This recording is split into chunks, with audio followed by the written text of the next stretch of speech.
Welcome back to the Rogue Wave podcast. We were digesting an IndieWire article talking about the 25 most controversial recastings in television history, kind of based off the House of Dragon kerfuffle that was happening.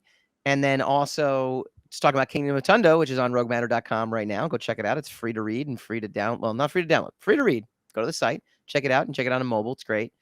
Which also had kind of a time lapse, which is what House of the Dragon did, which is what led to the recasting, which is what led to this wonderful discussion. But apparently, our producer Aaron has figured out a bunch of recastings that were not mentioned at all and constitute a much more controversial recasting than this. So, Aaron, what do we got here? Oh, the first one was Becky, she just said. So we did go through Becky. So Hassan, you stole her thunder. I'm sorry. We've got Becky. All right, flash them up there.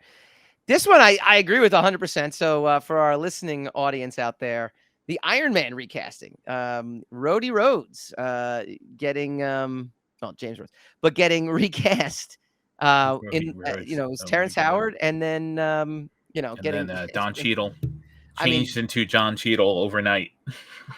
I agree with that 100%. That is and that was very controversial too, because there was definitely some behind the scenes strife that was going on as to the reason for the recasting. They're none too fond of each other. It seems like there's no love lost between Robert Downey Jr. and Terrence Howard. No, apparently. No, that seemed to not go over so swimmingly. What's next on our list of things they missed?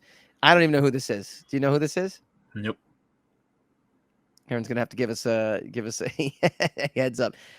There's two guys with beards. Yeah, is this from Men in Tights? Guys with goatees. Thandril from Throw. What is that? The Lord of the Rings? No guy. No clue. Oh, from Thor. Yeah, Thandril. Oh, yeah. Oh, it's one of the three. Now we look bad because we should know that. We should have known that. I was leaning on maybe like some sort of Lord of the Rings. He looked. No, that guy did not look like he was from Lord of the Rings. Not at all. Well, like Men in Tights. Something. Men in Tights. Something like that. All right, what's next? Let's skip to something we're good with. All right, Quicksilver. Oh, now this is kind of an of interesting one.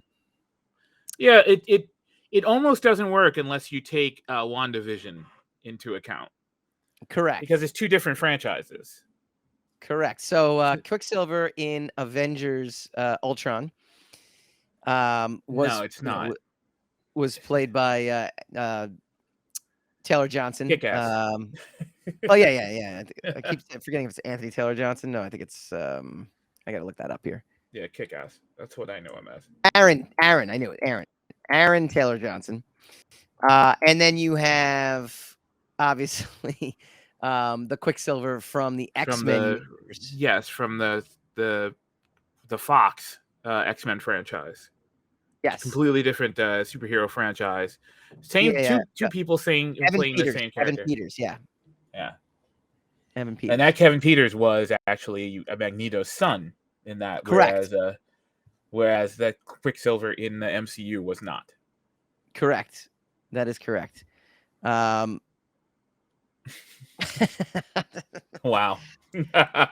Hugh Jackman did not age at all. That's funny. That's pretty incredible. There's a meme that has Hugh Jackman talking to the young version of Professor X and Magneto, and talking to also he looks like that. He's wearing the exact same suit. So now we know Hugh Jackman goes into every interview with the same suit on. Yes, we do. Sans facial hair or pro facial hair. Michael Fassbender, yes. Fassbender and McAvoy. And then talking to Patrick Stewart and Ian McKellen. When I look at Patrick Stewart there, though, I go, look, it's Professor X. Like, he's not even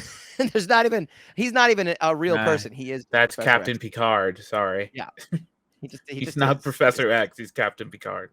We touched upon this in the earlier segment as well, too. The Spider-Man recastings. Now, again, this is where it gets tricky in the sense that you could say in the Sonyverse, the Tobey Maguire, Andrew Garfield one would be controversial, except it's a total reboot. So even though it takes place from the same studio, it's completely different. And then obviously the MCU, but then you do have them all reconvening in the in the now infamous No Way Home. So and and doing the infamous Spider-Man cartoon meme as well too. So, what do you think, Aaron? Are we all done? Is that it?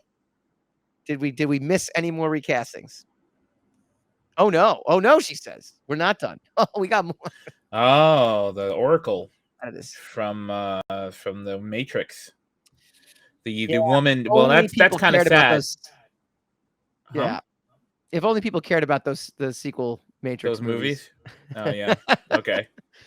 Yes, Morpheus recasting though. Morpheus recasting, I do have to say that is a controversial one. I agree with that because well, not really, not according to the story. Lawrence Fishburne went out and was like, I never got invited. He's like, he wanted to come back and they didn't want him.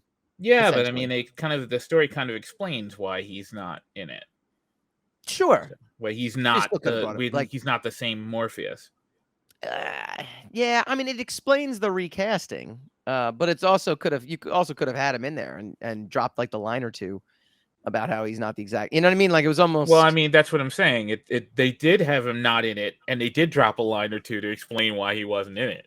So no, I agree, but I mean, it's still like interesting that they didn't ask the original. You know, like part of me.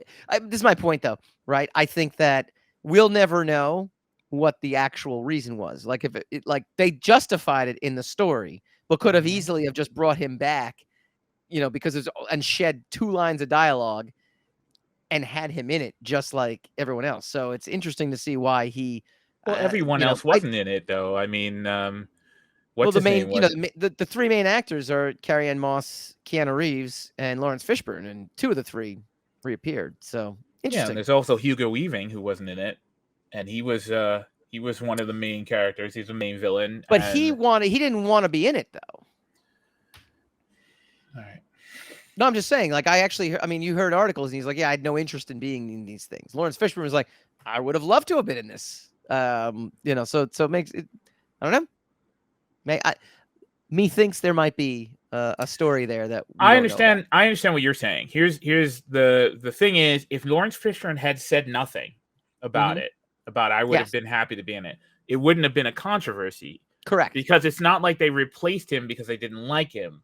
Correct. There was an in-story reason why he didn't look like the other character. Correct. So it wasn't like it was like subterfuge, and they were just like, you know, you won't notice that that's not Lawrence Fishburne. It's very specifically not Lawrence Fishburne. Yes. So I mean, if he hadn't said that he would have been in it and nobody contacted him, there would be no controversy because it wasn't really a subversive replacement for the, you know, because they just didn't like him. Right. No. But anyway, okay. All right. What else we got, Aaron? And then we'll wrap this up. No idea who this kid is. Well, that's the Never-Ending Story. That's Sebastian. Those never seen Sebastians. That. Never seen. I'm not surprised. Anyway, well, there's a 3. They replaced him 3 times. That's the first one. Is the one on here's something that's interesting for you, or maybe it's not. I don't know, but I think it's interesting. Is the fact that I actually always wanted to watch Never-Ending Story when I was a kid. Like it was one of those things because I remember seeing, but this is a memo to Gen Z and millennials. Getting content, you know, back then, not as easy as it is now. I mean, you had to literally go to the store, maybe, you know, find a place that would actually sell these kind of things or possibly rent it. I remember going to Blockbuster. It was always gone. Like if it was like movie night or whatever, and I'm like, oh, this is my chance. I want to, like, you know, I'd go with a list of like, you know, like here's the 3 movies I want to see. Never-Ending Story would be on it, and it would always be rented. Like the Blockbuster we go to, I'm like, damn it. Like that was my chance. I don't remember the name of the kid from the first one, unfortunately. I know that was Jonathan Brandis for the second one. Yeah. It's unfortunate, Jonathan Brandis. And then there's the kid from the third one.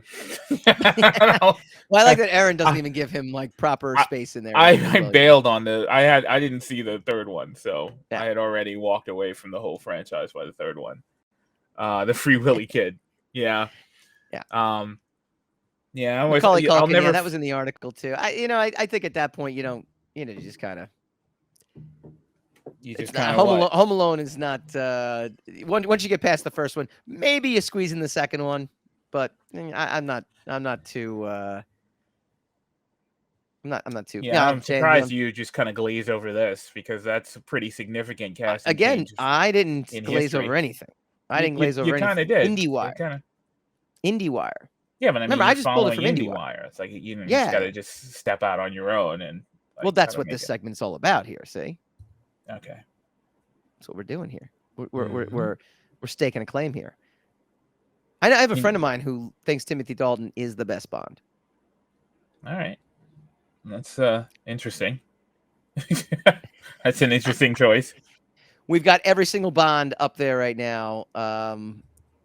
Roger Moore, Daniel Craig, Timothy Dalton, Pierce Brosnan. Yeah, the 007 franchise. Sean Connery. Sean Connery. Of course. Who's the other guy? Can you name him? Oh, I couldn't tell you. I could not tell you. That's Lazenby. He played him only once. Whew. Look at you. Yeah, Roger Moore is all the way. I said Roger Moore. Yeah, but the guy between Pierce Brosnan and Sean Connery is, I think, George Lazenby. Well, Dalton was between them too. Dalton was the It's actually between Roger Moore and Dalton. Huh? It was Connery then Moore. Right? Never mind. I'm talking about the lineup that we're looking at right now. Oh, I got you. No, I just thought I was talking about the chronology. The guy between Timothy Dalton, Pierce Brosnan and Gotcha. Sean Connery, Sorry. George So again, all right, we're looking at a picture on screen for our listening audience. The way it sounded to me was the guy he appeared between Pierce Brosnan and Connery. No, the first one was Sean Connery, then George Lazenby, then Roger Moore, I think, right, and then Timothy Dalton, and then Pierce Brosnan, and then Daniel Craig. Yeah, that's the order.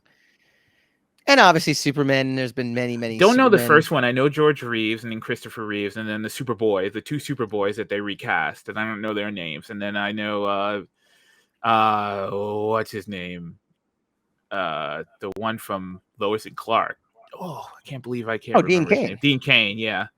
And then check this out. Tom from George Reeves. George Reeves is the Tom Wellington, yeah. Tom Wellington from Smallville. And then what's his name from they got his picture from Crisis up instead of his picture from Brandon Routh. Brandon Routh from his. So George Reeves, Superman interesting movie. Enough. Did you see the Ben Affleck movie about him? Then there's because he played he originated the Superman curse. There was this. Yeah, I know. I saw that movie. And ironically, he played it with what's her name? Who played I can't remember any of these names because you won't let me remember the name. I wouldn't know what you remember. Diane Lane played George Reeves' girlfriend, Ben Affleck's girlfriend in the George Reeves movie. But then she also played Martha Kent in the in what's his name's movie. What's his name? Who's it?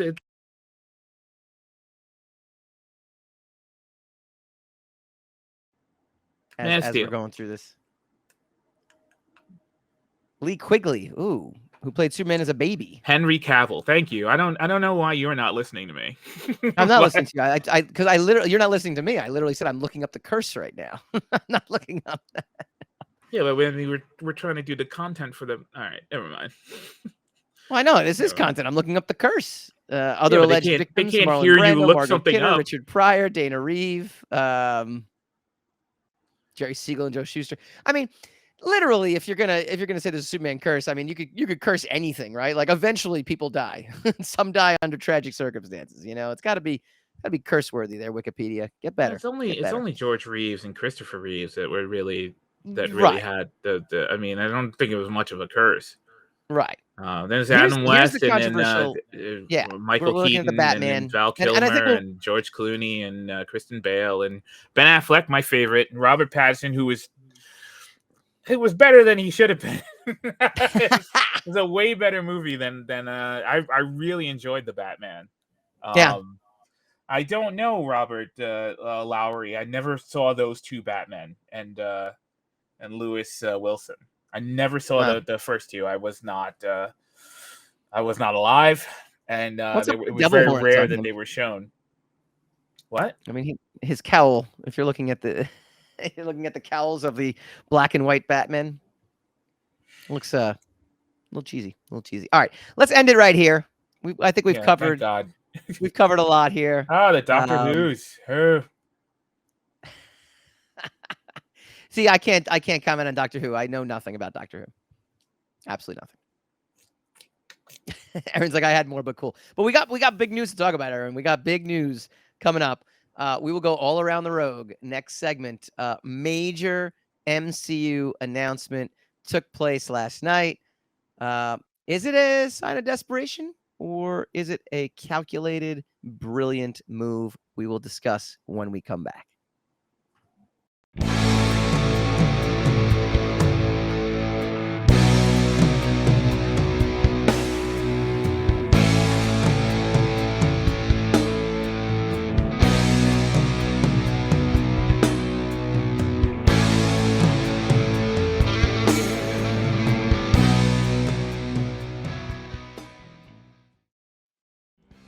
Hi guys, Mike Dolce here from the Rogue Wav podcast.